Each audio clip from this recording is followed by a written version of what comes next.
Week 1 is in the books. Welcome into episode 11 of Fantasy Football Today DFS. Frank Stanfield joined as always by Mike McClure and Sia Najad. And we've got a lot to go over today on the podcast. Cash game lineup review, our biggest hits and misses from week 1, some lessons that we learned, the MILLY Maker winning lineup. This is something we plan to do every single week. And then an early look at week 2 pricing. We'll go position by position. So it's good to point out, not just recapping last week, we are going to take a very early look ahead to week 2 as well. What is going on, Sia? How did week 1 treat you? Decent. It wasn't as good as, and we'll kind of talk about this when we do the lineup review. There was a couple of plays that I really liked early in the week, but because of my roster construction, I just didn't get to a couple of those plays. And it really came down to what a lot of people did, which was take some of those low-end receivers to make other things work. I wasn't really on Marquez Callaway, but as we'll see, I was on some of the other cheaper wide receiver options. And so that definitely hurt me in a lot of my GPPs in many of my cash games. But overall, it was pretty good. And, I ended up playing some showdown. Mike rubbed off on me a little bit because I did pretty well. We'll look at a showdown lineup later in the show where I did pretty well there. And then, of course, Mike also gave me, this is not DFS related, a first touchdown score in Van Jefferson, which everybody in the world got at 40-1, but I got it 28-1. So I'll take it either way. So Mike, thank you for that. Don't get greedy on me now, Sia. It's only week 1. We'll take some Van Jefferson week 1 first touchdown score props for sure. And you can catch Mike over on the Early Edge where he was giving out those bets. Of course, it's a shorter podcast, but they definitely are helping giving out some winners early on here. Mike, how you doing? Based on some screenshots that I saw, I would say that you had a pretty damn good week, which included a crazy close finish on Monday Night Football thanks to Zay Jones. Yeah, Monday Night Football was a big sweat. The main slate was overall pretty good, and the only reason it's good, we're going to talk about this in a few minutes, but the only reason it was good, frankly, is I was higher on Patrick Mahomes, Travis Kelce than everyone else, and that is what allowed me to essentially print the money there that week. Otherwise, it was going to be a disaster if they did not show up, but fortunately, they showed up for me. Last night, Monday Night Football looked like it was not going to go my way. Didn't have any exposure to Josh Jacobs. Basically 0% exposure. He got a lot of those touchdowns, but fortunately, it fell in my favor here. I was able to make a decent return on the investment, but massive difference in the payout, as you can see on the screen. 92,000 versus about 900 between these two lineups, and he did it without Lamar Jackson. I had Lamar at only 20 points, and some of those turnovers ended up being what cost me a pretty significant payday. It would not have been 90,000 because there are a few more people that were tied, but it would have been in the neighborhood of 12 to 15, which is still a massive, massive difference than the 900. Yeah, I mean, what we're going to do here on the podcast, usually if you're watching on video, youtube.com/fantasy football today, is we're going to pull up some screenshots from the week before when we're reviewing certain lineups. So if you want to watch along, of course, we'll talk it out. So if you're listening on audio side, you don't have to worry about that. But on video, if you're watching right here, a 0.40 difference between Mike's lineup and the first place lineup. And that is the difference between $90,000, which is just absolutely insane. But hey, again, we're not going to get greedy. It's still a winning week for Mike. I wish, and for Sia, I wish that I could say the same for myself, but we'll talk about it a little bit later on. You guys give me a few pointers and we'll try and get back on track. Get Frank back on track. I mean, selfishly, a lot of this podcast is for me too. Like I'm trying to learn. I'm trying to better myself as well. But let's jump right in. Look at some of these cash game lineups, and Mike, we'll go right back to you, and we'll start with your cash game lineup here, which obviously featured a ton of Kansas City Chiefs, which you said you were going to do. You said it back in preseason. You said it last week. You said you were going to be higher on the Kansas City Chiefs, and that's exactly what you did in your cash game lineup. Yeah, it's exactly what I did there, and we had some more value open up, the morning of for sure, and that really led me to some interesting lineup decisions. Ended up getting McCaffrey in there in that same lineup as well. Absolutely missed on Marquez Callaway. It's very interesting if you followed the Callaway thing at all, right? Caught, I believe, the first pass of the game, right? And then didn't have another catch, maybe not even another target the rest of the day. Obviously, that game script was totally flipped. We thought that they would potentially be trailing by a touchdown, But fortunately, as you can see on the screenshot here, everyone was on him, and for good reason. It was still a fine play, 62% owned. But the other thing that really, really helped me was the conviction on Rondale Moore. I talked him up a lot on the Early Edge podcast, getting him to actually hit at the $3,000 price when guys like Elijah Moore in my lineup did not hit. That's the value that opened up on Sunday morning as we got the clarity around Jamison Crowder. So that's why you see me here jamming in Christian McCaffrey and having to let go of Devontae Adams, something that I wasn't planning to do earlier in the week, but we got that extra value with Moore that turned out to not be value, but it led me to Christian McCaffrey, and his score obviously exceeded Devontae Adams. And as you, what won it for me is single digit ownership on Patrick Mahomes, and very almost single digit ownership on Travis Kelce, the two that I was very, very high on. Yeah, I actually had single digit ownership on my quarterback as well. The problem was that it wasn't Patrick Mahomes. We'll get to that in just a second. But yeah, looking over here, Patrick Mahomes, Alvin Kamara, CMC. Then you pay down at wide receiver, which was very, very popular. A lot of the just the replicable like lineups that I saw, like people having the same lineup over and over. It was pay down at wide receiver, it was pay up at running back, and then it was probably some combination of like Jalen Hurts, Kyle Pitts, but you went with Patrick Mahomes, Travis Kelce here. Your wide receivers all under 4K: Marvin Jones, Elijah Moore, Rondale Moore, and then you have Marquez Callaway in the flex, and you ride with the Bills defense there on the bottom. And you're right about Marquez Callaway because he did catch the first pass of the game.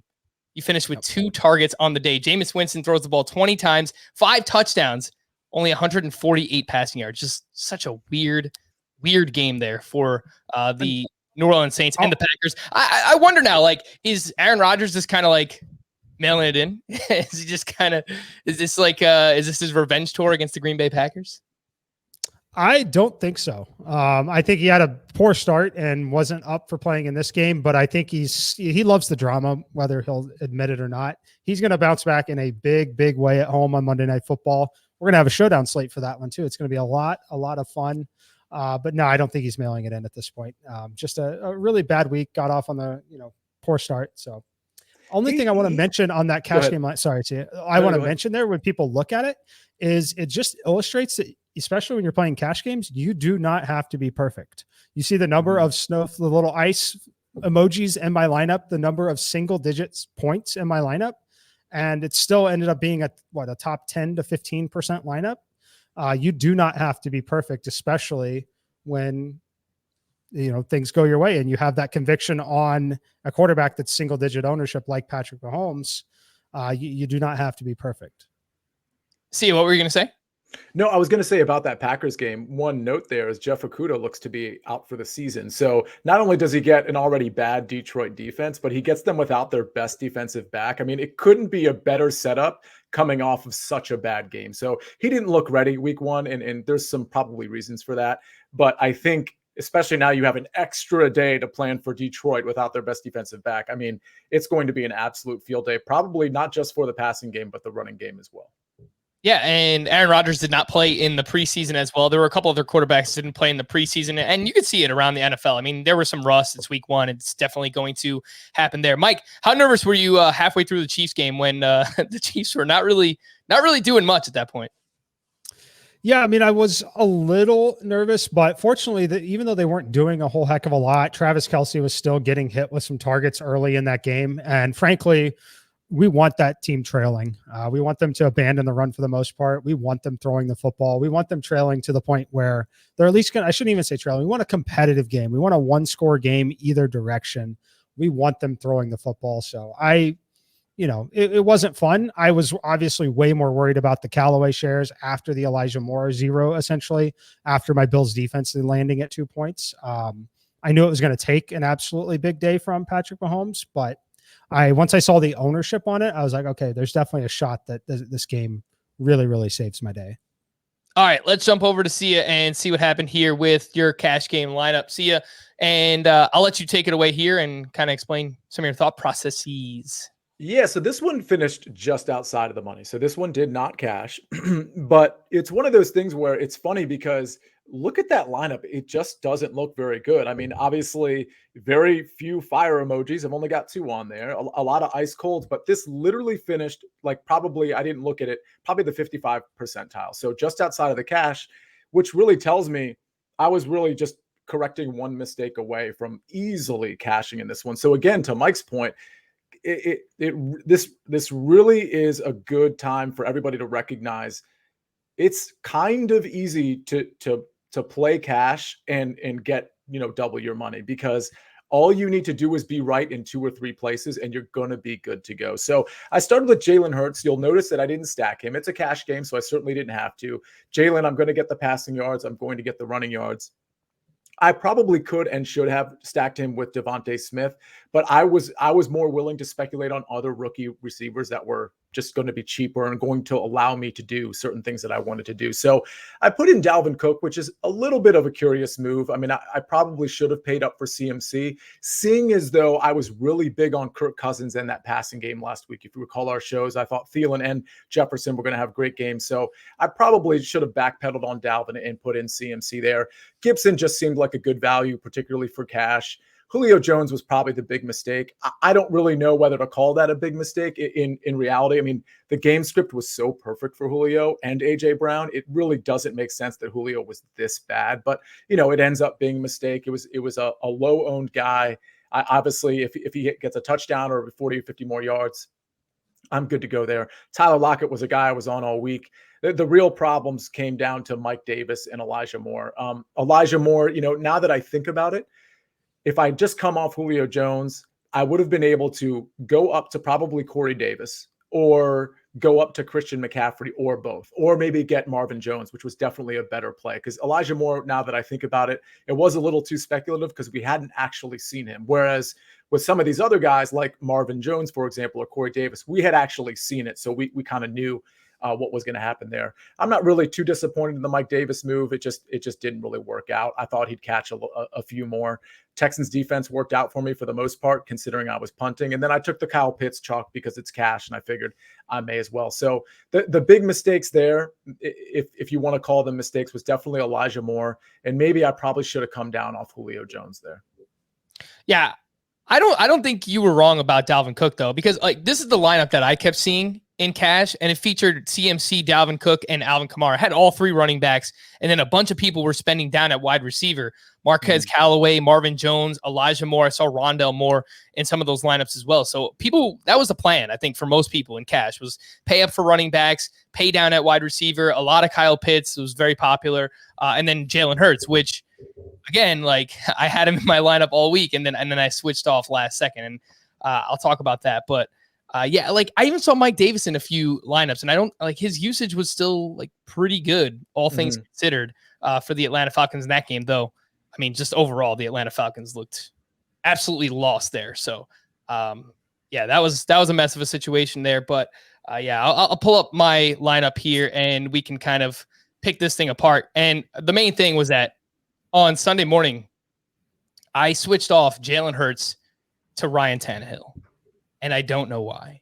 I think the reason why I did it was that I had the Falcons defense in my lineup, which ultimately doesn't really make that much sense anyway, because who cares? It's a cheap defense anyway, right? So I didn't want to have my quarterback going up against my defense, which just seems like a dumb mistake. But here it is. I go with Ryan Tannehill. He's 4% on again, which the Titans are playing from behind the entire game. Everything kind of set up perfectly for him. The Titans just got absolutely decimated. Their offensive line was awful. The Cardinals got after him. Chandler Jones had 5 sacks in that game. He was absolutely ridiculous. But yeah, the Titans passing game looked rusty for sure. I got the 2 big running backs there, and Alvin Kamara and Christian McCaffrey.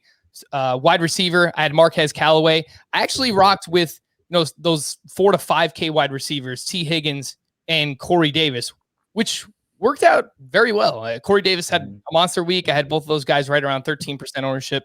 So that was fine. Kyle Pitts, I actually like the usage for Kyle Pitts. He ran 33 routes. He was tied for the team lead in targets. It just didn't happen. The Falcons were awful. This one, Raheem Mostert in the flex. And you guys could talk about how you handled the Trey Sermon news. And I don't think it was – so Trey Sermon comes out. He's inactive at 11:30. I don't think it was going to change Raheem Mostert's outlook all that much. But did give me a bit of a boost. I think, he's probably going to get a few more carries here. And then he gets hurt. So it's just like, I don't know if it's just complete bad luck. Maybe you guys could talk about it. Just like, was my thought process off here?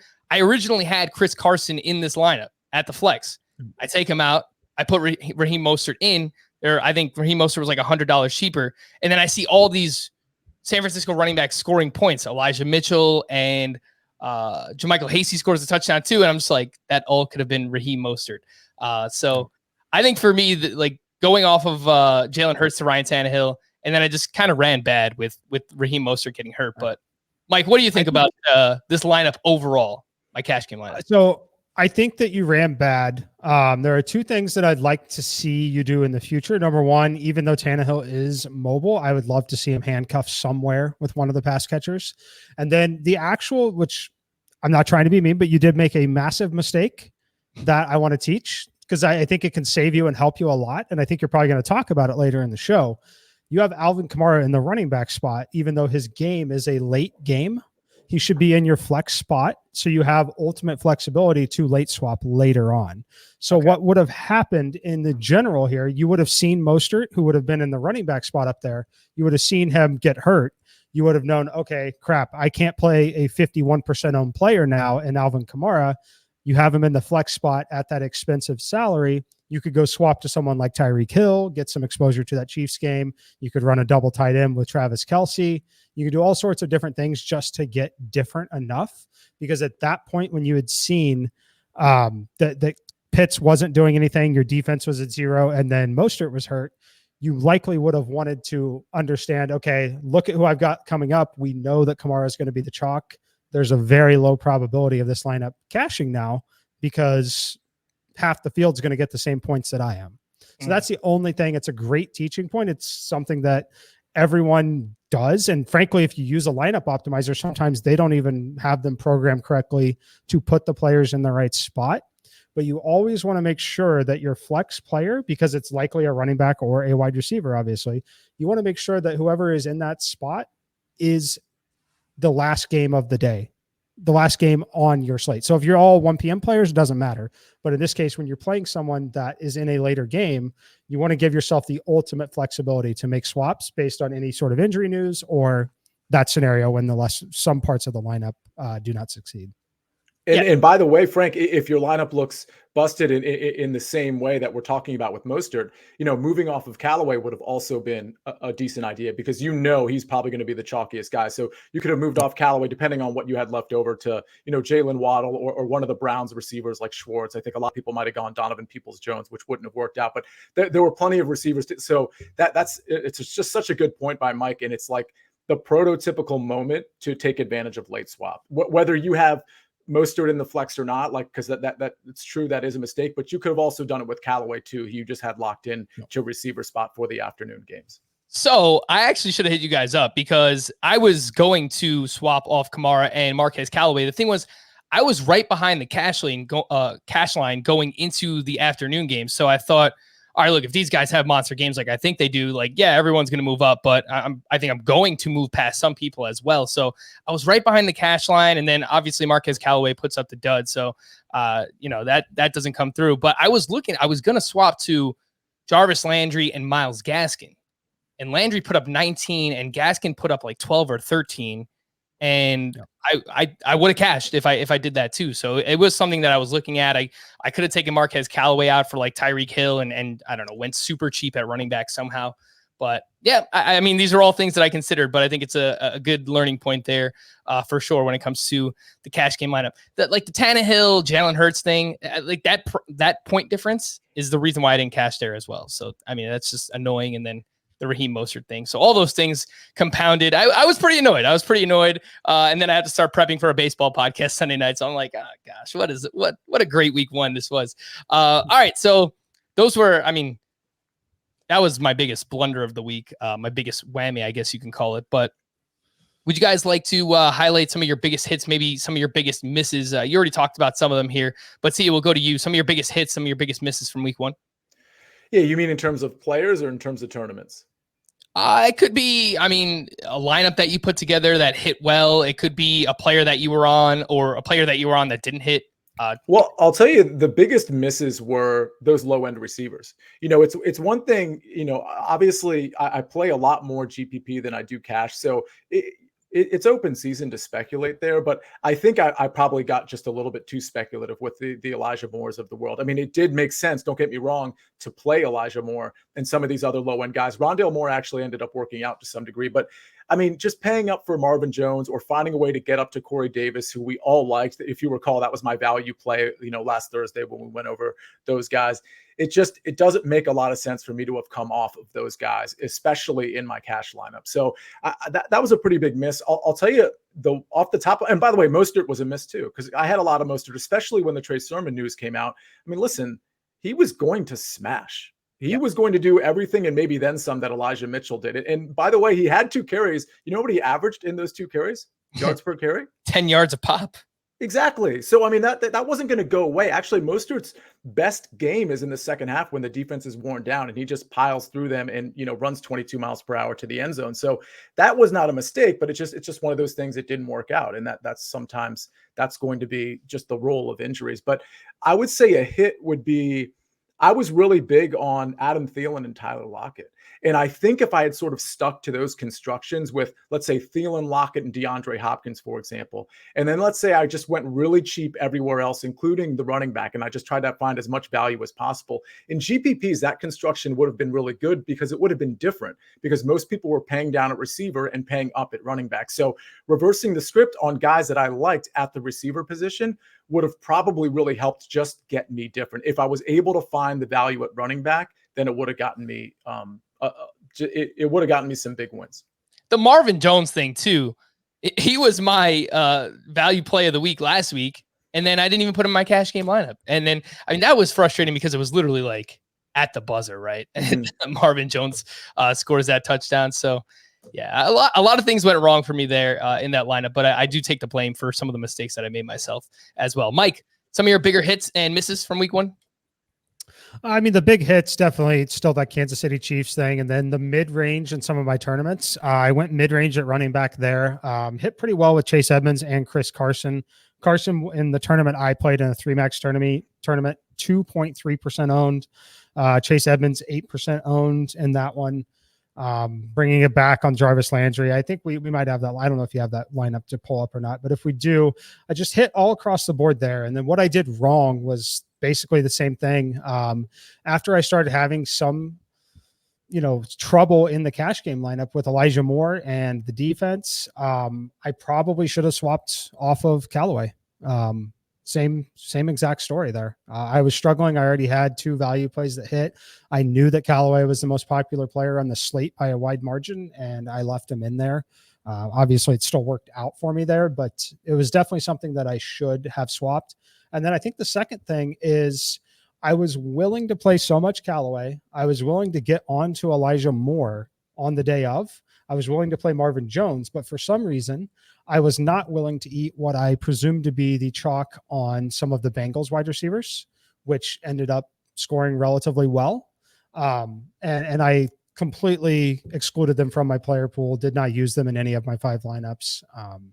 And that was likely a mistake. Yep. See, I did want to point out, I know you had a nice little win there on Sunday Night Football Showdown too. So I was going to pull this lineup up and we can kind of maybe get Mike's kind of dissection of this since he's our showdown. I'd love that actually. Yeah. This really is all a result of the Mike McClure karma, if you will. So Mike, give me a diagnosis here. Obviously this did pretty well. Frank, not to cut you off. I think it was 23rd out of 4,900 or something like that. Talk to us about this construction. The construction is interesting having the running back against the defense, but those kind of negative correlations on what is presumed to be a lower scoring slate and ended up being a lower scoring slate out of the Bears are actually fine plays. The biggest thing you did right, obviously, was captain Matt Stafford at the quarterback spot and then lock in the receivers. Anytime you have a quarterback like that, you're going to want a bare minimum of 2 pass catchers, and you've got that here. And fortunately for you, you got the 2 long touchdowns here. You got Van Jefferson, who obviously had a great day for all of us, really, and then Cooper Kupp I think it's good. And then playing off that same build, you've got Henderson in there. You think the Rams are going to pull away late. I think he finds the end zone. He does. And it works out really, really well for you.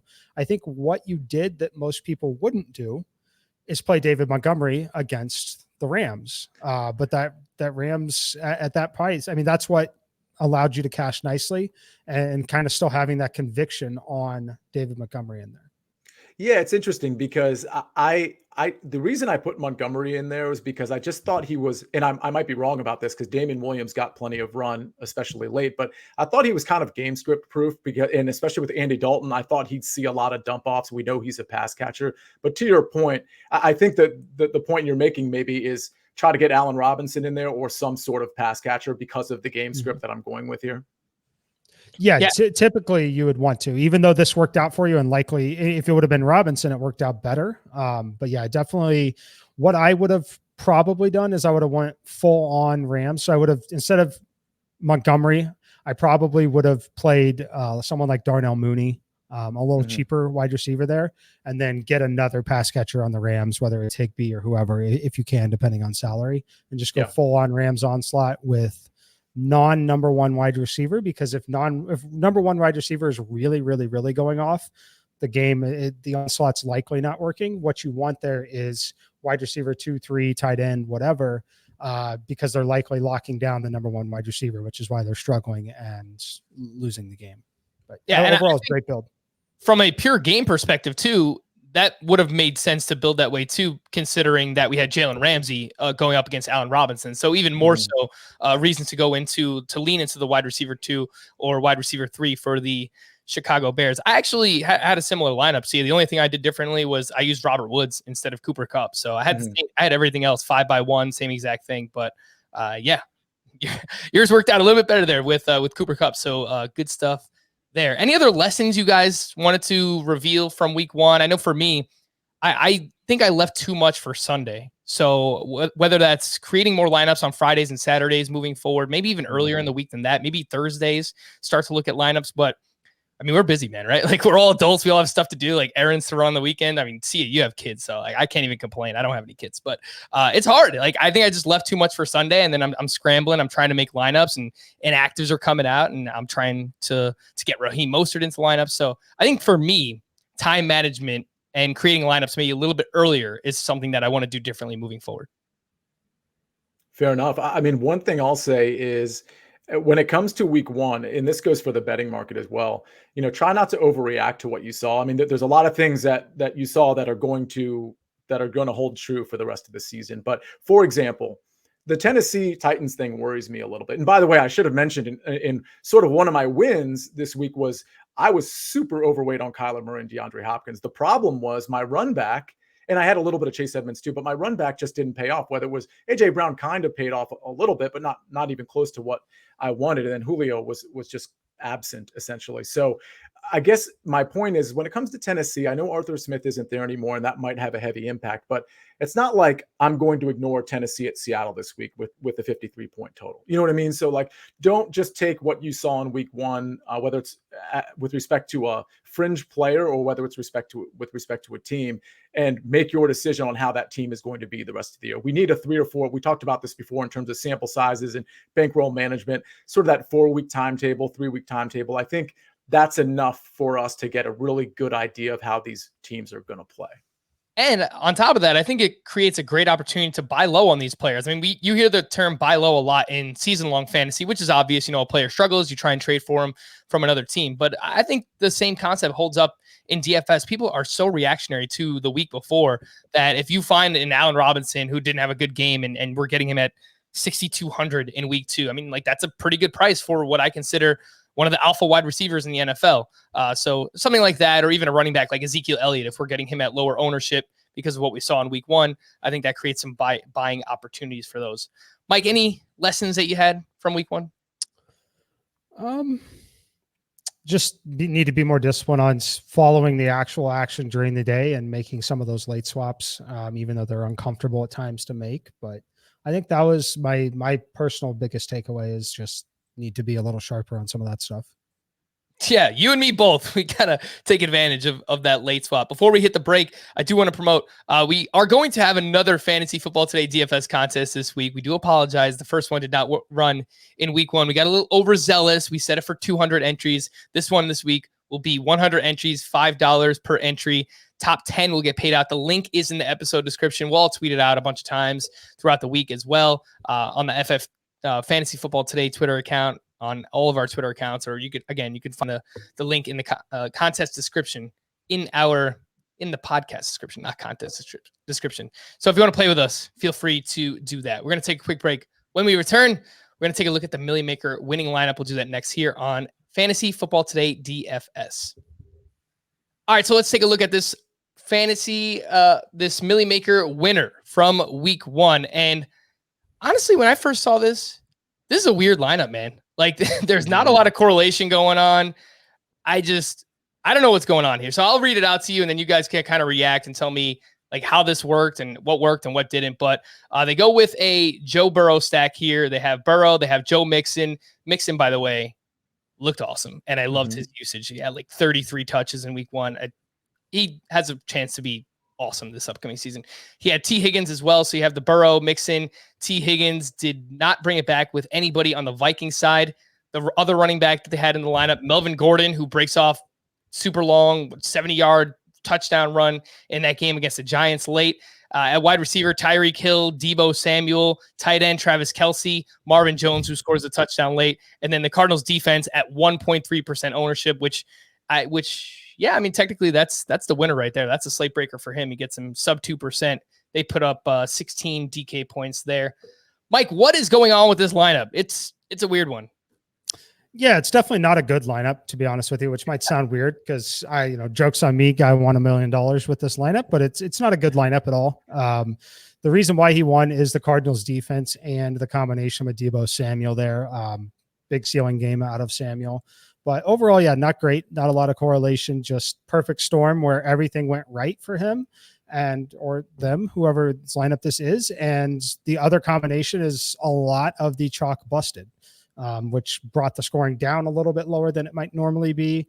And they were able to capitalize on that. But that's why it's the Cardinals defense having a lot of success, which is frankly a fine play on their own. But the combination of players in this lineup, not highly correlated at all. The Deebo Samuel thing, the one thing I will say is I thought that was a great leverage play just because everybody was on Mostert and they were excited about the 49ers and everyone expected the 49ers to be winning this game by a lot. We didn't expect it to be as competitive as it was or even as high scoring. I mean, they combined for 74 points in that game, the Lions and the 49ers. So Deebo Samuel definitely creates some leverage there, but no one saw that kind of massive game coming from him. Sia, what do you think of this winning lineup? Yeah, and the Deebo thing is really interesting too, because nobody really knew Brandon Ayuk was going to take like a super back seat there. So it worked out. I like that move a lot. I mean, but I agree. I mean, for those of you that are listening and you're like, well, why would you say it's a bad lineup? I mean, we did do a couple shows talking about like historical data, Mike specifically talking about historical data with correlating lineups and secondary stacks and things of that nature. So obviously this is a huge outlier. I love what he did with Cincinnati. I'm surprised he didn't. I mean, he has a primary stack on one side of the ball, and he has a secondary stack with Tyreek Hill and Kelce, and that's great. But I mean, normally you would obviously want to tie that Cincinnati stack to a Minnesota Viking, and then you'd want to tie you would likely want to tie the secondary stack to, or maybe have just one of each on the Browns and the Kansas City side. But obviously, if you can fit Tyreek and Kelce in your lineup in that particular game with that total, it makes sense. But yeah, and then he's got, the Marvin Jones low end play there, which ended up working out. I mean, it looks okay, but I'm just very surprised that this lineup beat however many hundreds of thousands were up against it. And something else that stands out is that they completely faded the high end running backs too. So no Kamara, no CMC, no Dalvin Cook. I mean, those names were all going to be very highly owned this week. But yeah, I think Joe Mixon, man. Joe Mixon was like a sharp play because he wound up with similar usage to those other running backs, and you were getting him at like 2-3K less than CMC, Dalvin Cook, and Alvin Kamara. Mike, I know you had some data that you wanted to share regarding the Millie Maker as well. Yeah, there's definitely some data I wanted to share. And if you guys follow along these contest links too, go back and look. I believe it was the place finisher, I think, had the best lineup in the top 10 by a pretty considerable margin. But one thing I wanted to point out is a lot of people have the misconception that you need 150 lineups to succeed in these contests. And it's simply not true. Nobody in the top 5 had more than 14 entries. The winner that we just looked at had 3 lineups in this contest. The 10th place finisher had 54, but there was not a single person who max entered it finishing in the top 1,000 of this contest. A lot of single entries, a lot of less than 10 entries. I think that that's important to show. And then it's a frustrating thing, but I get a lot of comments a lot of times, like it's so much easier to win at high stakes. And frankly, that is true. It is the unfortunate reality. The minimum score needed to cash is much higher at high stakes, but the actual winning score is going to be much lower because people aren't taking risks. They're not building uncorrelated lineups like this. You're playing against a sharper player, and the person who won this Millionaire Maker was a result of the variance. It wasn't a great lineup at all. The winning lineup there were 2 Millionaire Makers on DraftKings this week. There was a $100 entry Millionaire Maker. The winner of that scored 206.58 points. That lineup would have finished 35th in the $5 entry. So instead of winning $1 million because he spent 100, he would have won 2,000 for spending that $5. So that's just to show you how drastically different and how much variance is involved in that lower price point of this contest. Yeah, I think that's a really good point. Something there to keep in mind for people moving forward. And we spoke about that throughout the preseason as well, where, I mean, if you're going to play just a bunch of smaller contests or lower entry contests, $5 here, $3 there, maybe it makes more sense for you to just kind of pay up and do like one $25 contest or one $50 contest. I mean, obviously it's a little bit different what you're talking about, Mike. It's 100 versus a $500 entry, but you get the idea. If you're going to put a bunch of lineups in anyway, it might make more sense to just, focus on one lineup and put it in at a higher entry point. So keep that in mind. Yeah, and Frank, just to be clear, because you just said $100 and $500 lineup. So it was a $100 and $5 Millionaire Maker. Yeah. Yep.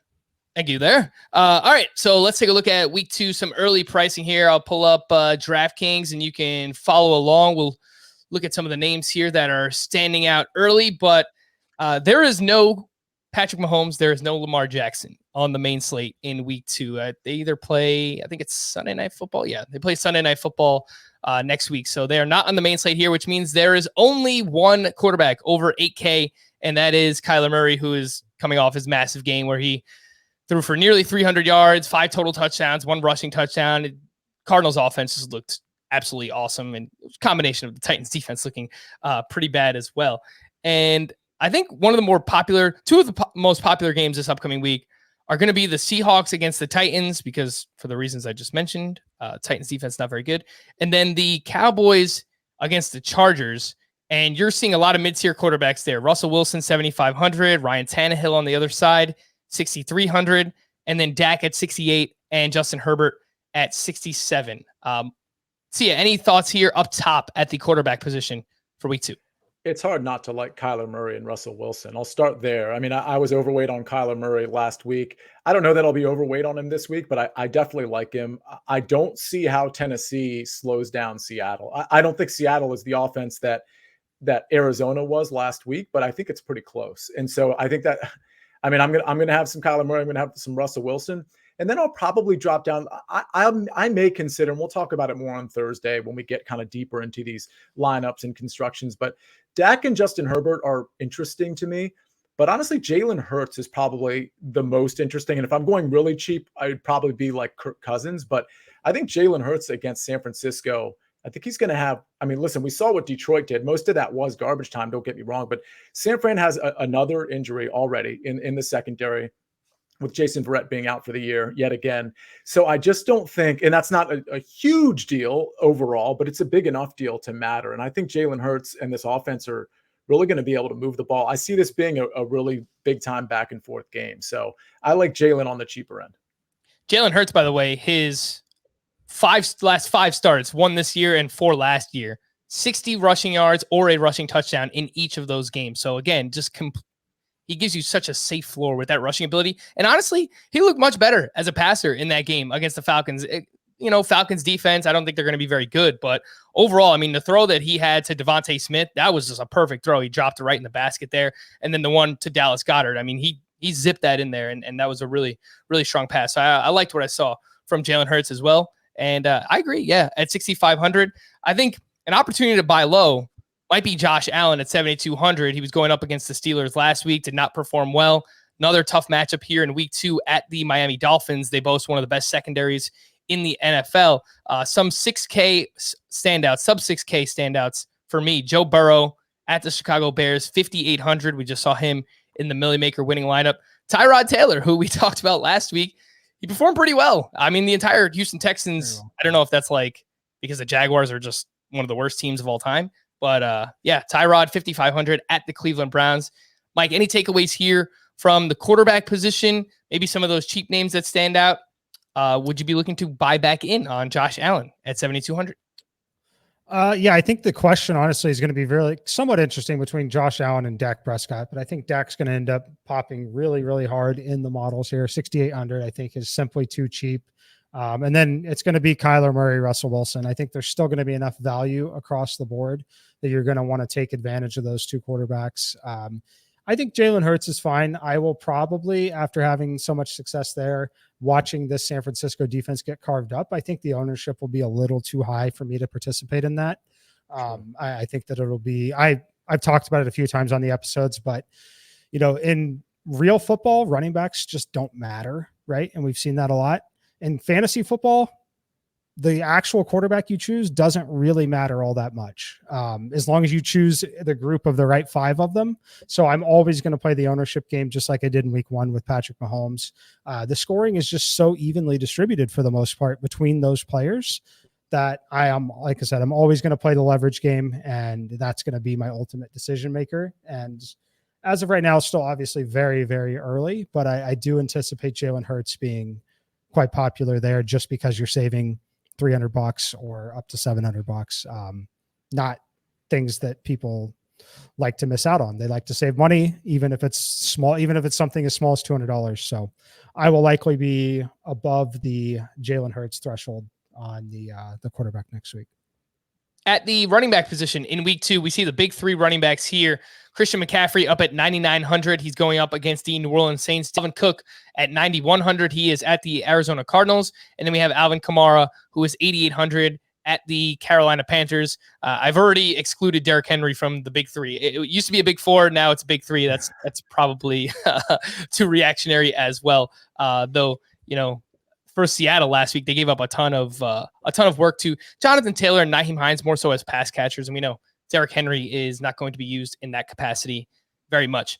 I think the mid tier as well is just going to be, we have a ton of decision points that we're going to have to make this week because Jonathan Taylor is 7,200 and he's going up against the Rams. He had a 20% target share in week 1. Carson Wentz did not look good. All he kept doing was dumping off to the running back. So whether it's him or Nyheim Hines, I think that he's in play if he's going to get as many targets as he did in week 1. Joe Mixon, 7K. I mentioned his usage last week was absolutely ridiculous. He's 7K at the Bears. Najee Harris played 100% of the snaps in week 1. He's 6,300 at home against the Raiders.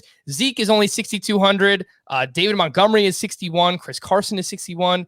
Darrell Henderson played 94% of the snaps. He was only 5,700 in week 2 as well. So see an early look here. Up top, we obviously have those big 3 running backs. They're all 8,800 or more. But the mid tier is jumping out to me very early on here. Yeah, I obviously like the top 3. I think I'm leaning Alvin Kamara, like in terms of value, as my favorite among those big 3. As we get lower, I really like Nick Chubb. I mean, I think Cleveland is going to be out for blood, and it's just such it's a bad time for Houston to be coming into town. Let's put it that way. And I think Nick Chubb could really go off. This game script they're going to feed him the ball quite a bit in the second half, also the first. So I like him quite a bit. I'll be paying up for that. I have some lower end guys that I like. By the way, I wasn't on Najee Harris last week because I didn't think he was going to be super efficient against Buffalo. I do like him this week against the Raiders, so I'll probably be playing him. I like his price there. But on the low end, there's some interesting guys, and I don't know if I'm skipping ahead here, Frank, but I mean, it's great. Elijah Mitchell, we'll have more info on him on Thursday, but we know Mostert is out for the season. We don't know if Trey Sermon's going to be active. He probably will be active this week, but it looks like Elijah is going to get the lion's share of the carries. He's only 5K. I think you brought up Nyheim Hines. I think he's really interesting at 4,700. I think that's a really good cheap option. You kind of know that Wentz is going to be dumping it off to Nyheim Hines quite a bit. So I think there's some value there in terms of punting on running back. So those are a few guys I've got my eyes on. I'll mention one other low end guy. Javonte Williams is 4,400. And I think, obviously Melvin had the big run, but Javonte Williams got plenty of run, no pun intended. And I think he's in a pretty good spot. I think that's a really good price. Yeah, Javonte and Melvin Gordon, I believe that they shared the snaps exactly 50% each. Yeah, it was 50%. Javonte actually had one more touch than Melvin Gordon in this game, 15 versus 14. He was not very efficient on the ground. Melvin Gordon broke off that long touchdown run. Mike, an early look at the running back position for week 2. Another cheaper running back that stood out to me, Damian Harris, 5,400 at the Jets. Now, he did fumble late, so I don't know how that's going to affect playing time moving forward. Ramondre Stevenson also fumbled for the New England Patriots. We know how Belichick feels about his running backs who fumble, but 25 touches for Damian Harris in week 1. He had 3 targets, which we're not used to seeing from him, but now they have a new quarterback in Mac Jones, and they're at the New York Jets, so they're likely playing with a lead. So that he was someone else that stood out to me slightly as well. Mike, what do you think about the running back position in week 2? Yeah, if you're not going all the way up to McCaffrey and Kamara in the same game, which that's going to require some value opening up later in the week, which could very well happen. But if not, it's going to be a lot of Chris Carson for me at that medium price there at 6,100. He's the $7,000 player at, when everything's running right. And then I'm going to go right back to the well with Chase Edmonds. He's just absolutely elite talent. He's going to have really, really, really high variance in his box scores this year. You're going to have games where we're going to end at 5-6 points, which is fine. Frankly, that's what I want. It's priced in at 4,900, but you're going to have games where he's going to have multiple touchdowns. He's going to have the house call where he has the 70-yard reception where he gets loose. That's just the kind of player he is. That's just the way that's going to work for this Arizona team as they spread the field, especially with Rondale Moore, who I keep mentioning out there. Kirk out there, obviously Hopkins, and then Kyler running. You're going to see some magic to Chase Edmonds. So he's someone who's routinely going to be probably around that $6,100 range that Chris Carson is. So those are 2 backs that I really love. Early looks here. Chase Edmonds played 58% of the snaps in week 1. He led the Arizona Cardinals. He had 16 touches. He had 4 receptions, caught all 4 of his targets, a 13% target share. The only downside to him is that James Conner had 4 red zone opportunities while Chase Edmonds only had 2, but that's something that we're expecting based on their build, the way that they're going to be used. So again, we were expecting that. I think your point about just the Cardinals offense overall, Mike, they play so many wide receivers, 3-4 wide receiver sets. Everything is spread out, and it's going to create a lot of running lanes. And even if it's just like a little dump off from Kyler Murray, he runs around, gets himself in trouble, dumps it off to Chase Edmonds. I think we are going to see a few of those long touchdowns from Chase Edmonds this season. So at 4,900 against the Vikings in what will likely be a very high scoring game, I get behind that. I do like Chase Edmonds myself quite a bit. I love that pick, by the way. I love it. I was on him last week too, but I didn't even see him. That's such a great call out by Mike. Yep, for sure. Love that price, under 5K. At wide receivers, we do have 4 at 7,500 or more this upcoming week. DeAndre Hopkins is at the Vikings in that same game. Stephon Diggs at the Miami Dolphins, 7,700. DK Metcalf going up against that Titans secondary that just got destroyed, 7,600. And Calvin Ridley at Tampa Bay at 7,500. And I do think one of the bigger decision points at wide receiver will be stacking Seahawks or Cowboys. But for me, I mean, the combination of no Michael Gallup, softer pricing on the Cowboys in week 2, Amari Cooper and CeeDee Lamb are both under 7K based on how much the Cowboys are going to pass. I think that game is a high scoring game as well. Seahawks versus Cowboys. I think it's an interesting talking point, but early lean here, Sia, is the Cowboys based on their pricing.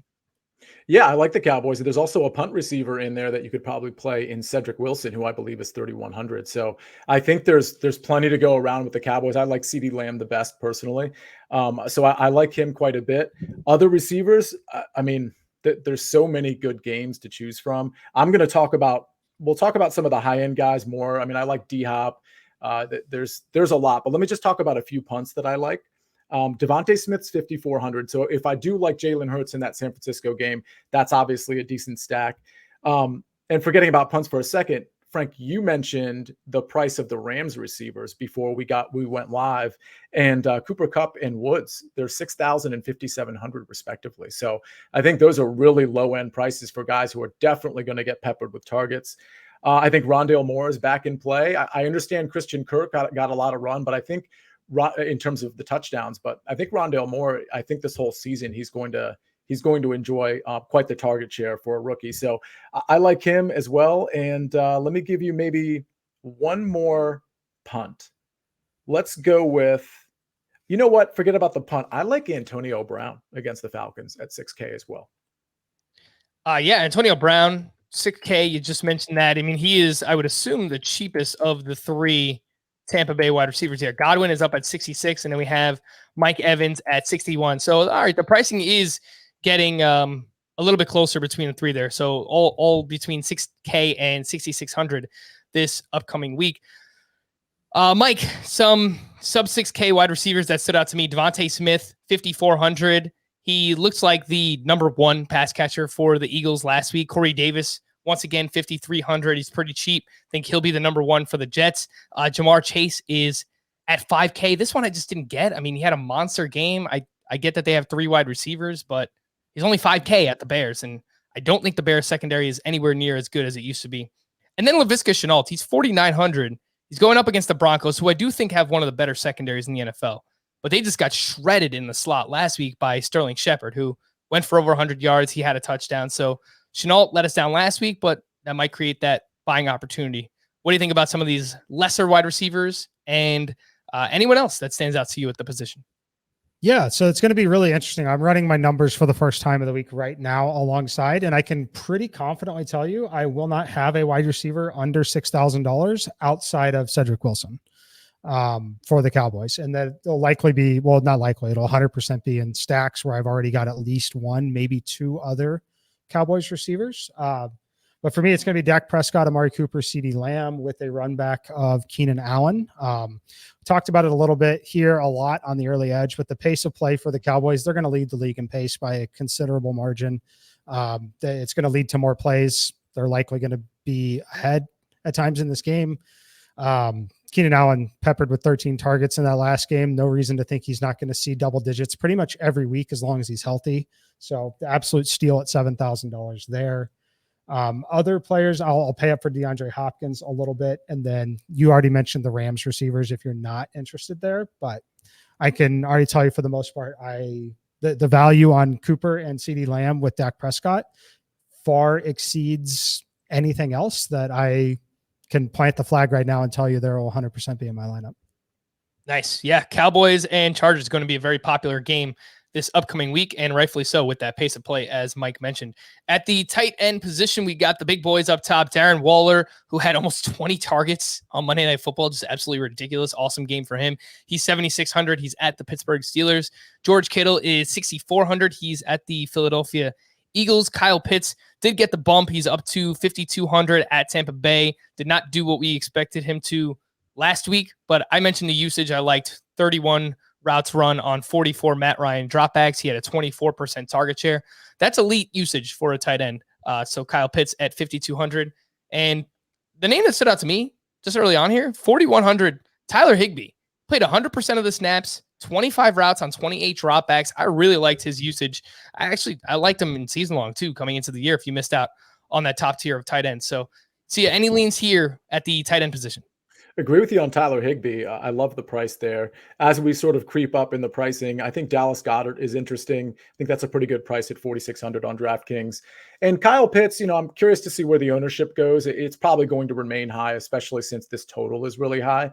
I think in cash, Kyle Pitts might be a play. His stats didn't really come out super well, but he was on the field a lot. He ran plenty of routes. He's going to be what everybody thought he was. He just didn't really do it week one. So I like Kyle Pitts. I don't know that I'll be paying up for Darren Waller, but I don't think I'd have an argument against it, other than the fact that I think Pittsburgh, that defense is a little bit better than I expected. I'll say that because they lost some pieces, and I didn't think they would be the same Pittsburgh defense. I think they're going to be really focused on taking away Darren Waller. So as the week goes, I'll focus in on that a little bit more. But I definitely like your value playing Higbee, and I like Pitts and Dallas Goedert so far. If you are trying to get, all the way down at the tight end position, you just saw me searching up his name here if you're watching. James O'Shaughnessy ran a bunch of routes, like over 40 routes last week for the Jacksonville Jaguars. He like 5-6 receptions, whatever it was. He's 2,700, and the Jaguars are 6-point dogs as of now against the Broncos. And I have a feeling that they're going to be losing a lot of games this upcoming season. So just, super punt, sub 3K. James O'Shaughnessy is a name there. Mike, there's no Travis Kelce for you on the main slate here. Nope. What do you think about the tight end position in week 2? Yeah, it definitely projects as one where you're not paying up at all. I think that Waller's probably one of the easiest fades of the week now at this point against that defense and at that elevated price point. So it is a very, very tough matchup for them, especially coming off the emotional high of that game, a little tiny bit shorter week. So I love Higbee, obviously. I think the most interesting thing of the entire week for me is going to be Higbee versus Noah Fant and what kind of discounted ownership I can get relative to Higbee on Noah Fant. Obviously, Judy banged up for Denver. I think that this spot against Jacksonville, while they were terrible, right? They're going to run enough plays, and it's not going to shock me at all at home here if they're actually somewhat competitive in this game. So I do like Noah Fant here. I think right now it's going to be between those two. And then if you want to look for some additional value, I think Jonnu Smith is actually interesting. I know that price point's 4,500, but I think that we're going to be talking 1 to 2% ownership at most because he's that $300 to $400 more than Higbee and Fant, but clearly has the upside. 5 of 5 targets in the first week from Jones. I think that's going to be a connection that I want to try to be early versus late on that one. And I know it's going to happen in the first 3 weeks of the season. All righty. That'll do it. We're going to wrap there. And this is what we plan to do every week on the Tuesday podcast. We're going to do a little bit of recap, look back, cash game lineup review, some things that we learned, some things we did right, some things we did wrong. We'll try and learn from that, try and learn from all the mistakes that I make because I'm going to make a ton of them throughout the course of the season. And then we'll do an early look ahead at the next week, mainly the main slate and the pricing there. So for Mike and Sia, I am Frank. Thank you all for listening and watching Fantasy Football Today, DFS. The next time you hear us will be on Thursday when we deep dive every game for week 2. We'll see you then.